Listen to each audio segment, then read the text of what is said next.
Sumi is called the art of the unique brush stroke because you do not correct what appears on the paper. You are in a kind of special attention to the moment. So when you paint, you don't think this is brush stroke is bad, or I don't know why this. No, you do not judge what you are doing. You do not judge what appears. And this is, for me, very interesting too, not in only in art, but in life. Yeah. To accept what happens on the paper. I think art is a form of expression for an artist. It is so personal, it's inspiring, thought provoking. It's like a language in itself that can be interpreted in so many different ways, and I believe can change lives. I am so in awe of all the artists that I have chatted with in this series, and I have personally learned and gained so much from each conversation. And I hope you do the same. So happy listening. Hi, everyone. Today I am in conversation with Cristina Dominguez. Cristina is an educator, counselor, artist. She wears so many hats, but as she has told me earlier on, that she's now become a full-time artist. And I also want to add here, knowing her background, that she's also a traveler, just like I am. So thank you so much for talking to me today, Cristina. And I understand that you normally live in Barcelona, but at the moment you're up in the mountains. Of course, we're going to hear a lot about that from you. So thank you. I'm really, really happy to be talking with you today. Thank you for your invitation, Payal. It's a really pleasure for me to stay here with you and just talk about life and art and future projects, or not so future, perhaps present projects. Yeah, absolutely. So maybe we should start in that order then, as you've mentioned, talk about life and then art.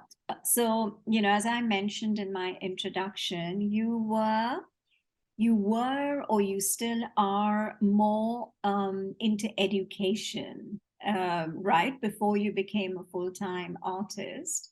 Yeah, in fact, I studied history and geography. I have a degree in these two disciplines.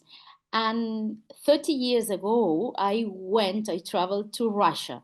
I was studying Russian because I was really interested in history, the history of the revolution, history of ideas, of course. And I was really interested in this part of the world. So when I was 21 years old, I did not finish my degree. I went to Moscow to study cartographics. Cartographics is making maps. And after this experience in Moscow, I worked 10 years as a cartographer. My life in the editorial world was just making maps. I enjoyed a lot this part of my life, close to drawing, yeah, because Yeah, yeah. cartographics is a kind of art with mathematical flow Yeah, inside. because you have to put the latitude, Yeah, the longitude, yeah. all of that. Yeah. All the points have to Yeah. stay in an exact place, etc. So after this period, I felt that my work was not in contact with people. So it was a really intellectual and a kind of bit artistic work, but I need interact with people. So then I studied as a counselor. I prepared 2 years as a counselor because I really interested in communication and I wanted to understand people. So with 39 years old, I started these studies, and just finishing, I worked as a teacher during 10 years more, teaching history and geography, my original studies. This period was absolutely amazing for me. I loved teach kids from 10 years to 18. My studies as a counselor helped me a lot to understand his problems, what happens in the school, what happens in their lives. And after that, I started my full artist life. So, how did that transition happen? It's not a beautiful event. I lost my work in a not really beautiful context. I did not understand this event. Now I can understand that it's an event that it's not really relation with me, but with the school life and the institution decision. So I was practically 50 years old, and I decided to stop and think what I want to do. I want to work for third part in a project of other people, other institution. No, I want to feel that I'm working in my own project. Was the interesting thing in this change of life. I think that I could think in these terms because I have a family. My husband has a good work. I worked 27 years non-stop. So the circumstances me permitieron, how See, to say, permitted you and allowed you to, allowed me yeah. to think what I really want to do. And Hmm. I really wanted to paint. But the interesting thing is, I do not only want to paint, but teach other people paint. The both persons are inside me. There is an Yeah. artist, And but the there is a teacher. teacher. Yeah, Yeah. because you So were yeah, you were a teacher at one point. So yeah, okay. yeah. Yeah. Sometimes I think that in me is more strong the teacher than the artist. But let's see in a few years which one of my parts is stronger. But the artist life sometimes is isolated. Is it's There is something hard in being an artist because always you are in dialogue with yourself. Yeah. Uh, this is the reason sometimes I need to expose me in front of other people and teach them. And the interesting thing is that sometimes I discover when I paint, I discover perhaps a technique, perhaps a trick, or perhaps something about the struggles of painting that I want to teach to other people. Hmm. And I feel that there is a kind of beautiful energy in this game Movement. Yeah. And movement. yeah, Yeah. yeah. As I mentioned, I'm not an artist with a degree in arts. My degree is in cartographics, and as I mentioned, I studied cartographics in Russia in 1991. At this time, it was not Russia, but the USSR. USSR. Yeah. USSR, Yeah. yeah. And there, in this cartographic institution, university, I met a Chinese woman who was there just improving their Russian. She was Russian teacher in China. Oh, sorry. So it was not Japanese, it was Chinese. She was Chinese, Okay, and sorry. she Yeah. was there because, of course, political relations. I'm talking 30 years ago, and now it's more or less the same. These relations between China and Russia, so complex relations, mm, continue. But anyway, this woman, she was 41 years old, and I was 21 years old. This woman was there just because my tutor or teacher was friend of her, and my tutor decided to send us both together to different Russian cities just for practicing Russian in her case and know the country and other cartographers in Russia for me. Yeah. So the question is that we traveled together, sometimes understanding nothing because the country was in a kind of chaos. But anyway, this experience was uh, incredible, a kind of magic. So you're saying that art is in your mind like therapy.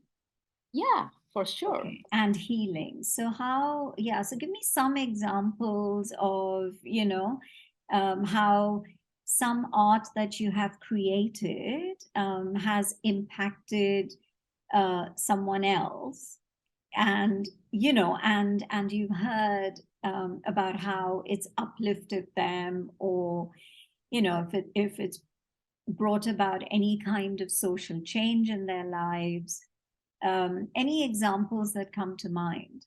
For example, this last December, yeah, I participated in a global international exposition in Tokyo with more than 400 artists who practices Sumi-e, this kind of paint, From all all over over the world.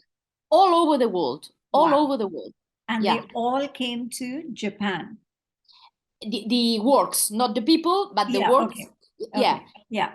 a few people went to Japan, but it's more than 420 works of Sumi-e in Tokyo. And the exposition is called Art Beyond Boundaries. And two, the people who organizes this exposition want to show that art is really beyond boundaries. I don't know if you know, but in Japan, for example, now there are lots of Ukrainians who went there and they are working, helping these persons that are in this Situation. complicated Yeah. situation. Yeah. But of course, they invited Russian artists. And it was really interesting in the opening event to see all these people together because art is Has, yeah. Is upper, beyond, yeah, is it's beyond beyond conflict, is conflict. beyond Yeah. something. Art is beyond, for me, is my feeling and my thinking and my practice. On the other hand, in my courses in Barcelona, we met in Yeah. Taller Balam. There is coming people with mental problems and illness, and practically always they say me, this time painting with you is different time from the rest of my life, because Sumi-e is really, when Sumi-e arrives to Japan through Buddhist monks, is a kind of practical meditation. Sumi-e is the practice that the monks do between the normal work and the meditation. Sumi, first of all, you are always using traditional materials. Okay. First of all, the ink, the I have an ink here, perhaps I can show you later.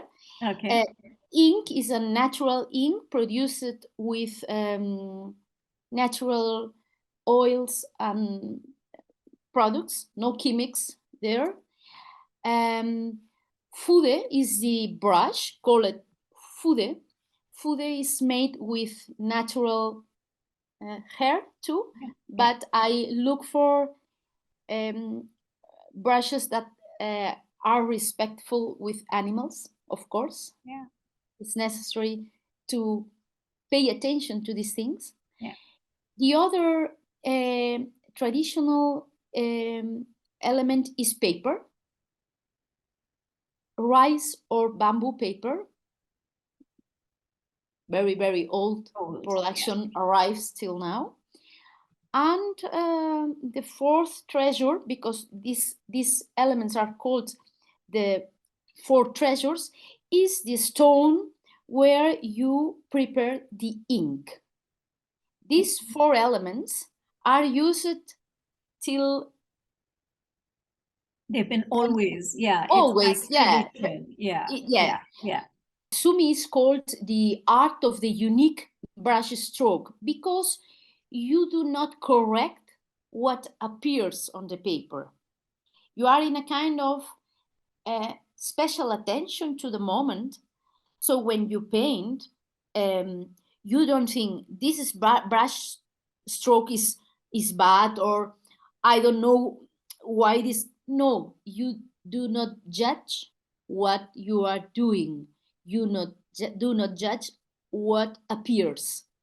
And this is, for me, very interesting too, not in only in art, but in life. Yeah. So, Cristina, tell me a little more about some of the projects that you are working on at the moment. Okay. As you know, I make different workshops in Taller Balam in Barcelona. Which is an art gallery. It is an art gallery and little art school because they program lots of different techniques there. Few of them are Japanese. It's interesting, but and I, of course, here in the mountains in Garrocha, I make my own projects as a teacher. Here I feel really creative, and I am teaching about different Oriental artists. My courses here are a little bit more academic, but of course always with a practice. The end always is to feel what happens when you paint.